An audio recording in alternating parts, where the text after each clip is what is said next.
अस्सलाम वालेकुम। I hope you are all doing good. आज हम करेंगे गोल्ड के वीकली एनालिसिस कि नेक्स्ट वीक गोल्ड किस तरह परफॉर्म कर सकता है। सबसे पहले स्टार्ट करते हैं न्यूज़ से कि हमारे पास नेक्स्ट वीक कौन कौन सी न्यूज़ हैं। तो नेक्स्ट वीक हमारे पास मंडे ट्यूसडे और वेंसडे को कोई मेजर न्यूज़ नहीं है। थर्सडे को हमारे पास एनएफपी की न्यूज़ है which is a very major and important news. ये हमारे पास 6:30 पे होगी। और फ्राइडे को हमारे पास फ्लैश पीएमआई है which is also high alert news. तो ये हमारे पास 2 दिन न्यूज़ है, बाकी 3 दिन हमारे पास कोई मेजर न्यूज़ नहीं है। इजी टू ट्रेड डेज हैं हमारे पास वो। अब वीकली एनालिसिस हैं तो हम वीकली से स्टार्ट कर लेते हैं। वीकली में जो हमारे पास मेजर की पॉइंट्स हैं सबसे पहले हम वो मार्क कर लेते हैं। जैसे हमारे पास ये एक वीकली फेयर वैल्यू गैप है और सेकंड हमारे पास ये वीकली हाई है। ये दोनों हमारे पास वीकली लिक्विडिटीज़ हैं, internal range liquidity and external range liquidity. अब हम प्रीवियस वीक की अगर क्लोजिंग देखें तो हमारे पास प्रीवियस वीक की क्लोजिंग कोई इतनी मेजर अच्छी नहीं हुई बाइंग कंटिन्यू रखने के लिए। लेकिन अगर हम कैंडल्स रीड करते हुए इसको देखें तो हमारी weekly closing still previous week की कैंडल से अबव साइड पे क्लोज हुई है which is a indication of buying. तो वीकली टाइम फ्रेम पे हमारे पास कन्फर्मेशन मिक्स है अभी। और वैसे भी देखा जाए तो हम वीकली फेयर वैल्यू गैप से बाय चल रहे हैं। अगर हम एम एम एक्सम मॉडल आईसीटी का फॉलो करते हैं तो आपको पता होगा कि वीकली टाइम फ्रेम पे या किसी भी टाइम फ्रेम पे internal range liquidity to market external range liquidity move करती है। सो वीकली टाइम फ्रेम में हमारे स्नैरियोज जो हैं वो थोड़े मिक्स हैं, लेकिन मोस्ट प्रोबेबली बाइंग यहाँ पर नज़र आ रही है। अब हम शिफ्ट कर जाते हैं डेली टाइम फ्रेम में। डेली टाइम फ्रेम में आने के बाद यहाँ पर आपको जो की पॉइंट्स नज़र आते हैं अब वो मार्क कर लें। मुझे यहाँ पर नज़र आ रहा है कि मार्केट में हमारे पास ये एक सेलिंग ओबी था डेली टाइम फ्रेम में, जहाँ से मार्केट ने हमें सेल प्रोवाइड किया है। सेकेंडली यहाँ पर एक की लेवल था हमारे पास ये वाला फ्लिप जोन, जहाँ जहाँ से मार्केट, जिसको market as a pivot point भी आप कह सकते हैं कि यूज़ करती है। यहाँ से रिजेक्ट, यहाँ से पहले मार्केट सपोर्ट लेती रही है, देन रिजेक्ट होती रही और ब्रेक करने के बाद लास्ट डे फ्राइडे वाले दिन मार्केट ने हमारे पास यहाँ से हमें बाइंग लेते हुए इम्पैक्ट शो करवाया है। अब हमारे पास अगर स्ट्रक्चर को फॉलो करते हुए हम यहाँ पर स्ट्रक्चर मार्क करें तो हमारे पास यहाँ से मार्केट ने बुलिश साइड पे ब्रेक ऑफ स्ट्रक्चर किया है और यहाँ से हमारे पास मार्केट ने बाइंग के अंदर मार्केट स्ट्रक्चर शिफ्ट भी कर लिया है। तो अगर ये मोमेंटम सॉरी ये स्ट्रक्चर देखा जाए तो ये हमें यहाँ पर डेली टाइम फ्रेम के अंदर बाइंग शो करवा रहा है। और यहाँ पर अगर हम एक और चीज़ देखें, हमारे पास यहाँ पर डेली का ऑर्डर ब्लॉक था जिसके मार्केट ने रिस्पेक्ट लेके 50% से अबव क्लोजिंग दिखाई है which also indicates buying. Daily time frame में भी हमारे पास जो स्नैरियोज हैं हमें वो बाइंग ही शो करवा रहे हैं। अगर मैं यहाँ पर फिबोनाची यूज़ करूँ तो फिबोनाची में भी हमारे पास जो गोल्डन एरिया बनता है, let me clear this things just a second ताकि प्रीव्यू बेटर हो जाए। अगर हम यहाँ पर देखें फिबोनाची के साथ भी तो हमें यहाँ पर बाइंग ही प्रेफरेबल नज़र आ रही है। ये हमारे पास गोल्डन एरिया था बाइंग के लिए, जहाँ से मार्केट ने फिबोनाची के गोल्डन एरिया से हमें बाइंग में रिस्पेक्ट लेते हुए इम्पैक्ट शो करवाया।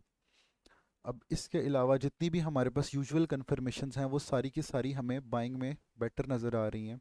सेल करने का हमारे पास कोई इतना ख़ास अभी तक सिनेरियो बिल्ड नहीं हुआ कि अगर मार्केट क्या करती है कि ये जो हमारे पास एक पिवट पॉइंट था सॉर्ट ऑफ, अगर मार्केट इसको सेल साइड पे ब्रेक कर देती है, यहाँ से इस तरह डाउन साइड ब्रेक कर देती है, देन हम इस रीटेस्ट पे यहाँ से सेल प्रेफर कर सकते हैं। लेकिन उससे पहले यहाँ पर हमारे पास सेल करने के लिए कोई ख़ास ऐसी वजह नहीं है कि हम यहाँ से मार्केट को सेल में देखें। उसके बाद हम 4H पे स्विच कर जाते हैं। 4H पे भी हमारे पास ऑलमोस्ट सेम स्नैरियोज हैं। मार्केट ने एक अप साइड पे मोमेंटम किया है, अप साइड पे मार्केट स्ट्रक्चर शिफ्ट किया है। इन लॉस को मार्केट ने स्वीप किया एज एन इंड्यूसमेंट और मार्केट ने नीचे मेजर जोन में टैप किया और अब मार्केट ने लास्ट कैंडल हमारे पास 4H की बुलिश क्लोज की है। यहाँ से हम 1H में शिफ्ट कर जाते हैं। अब यहाँ पर अगर हम 1H में स्ट्रक्चर देखें तो काफ़ी सारे लोग ये भी चीज़ यहाँ पे बोलेंगे और जो यहाँ पर नज़र भी आ रही है सिंपली कि यहाँ से हमारे पास सेल साइड में मार्केट स्ट्रक्चर शिफ्ट हुआ है। देन हमारे पास यहाँ से एक break of structure to the sell side हुआ है, सॉरी। तो यहाँ से हमारे पास 1H में स्ट्रक्चर सेलिंग में भी चल रहा है, लेकिन टाइम फ्रेम को प्रायोरिटी रखते हुए हम ऑलवेज हम उस चीज़ को फॉलो करते हैं जो हमारे पास बड़े टाइम फ्रेम की है। बड़े टाइम फ्रेम का हमने की लेवल टैप कर लिया है। सो अब छोटे टाइम फ्रेम के जो हमारे पास पीडी रेज हैं हम उनको उस तरह नहीं देखते जिस तरह हम पहले देख रहे थे।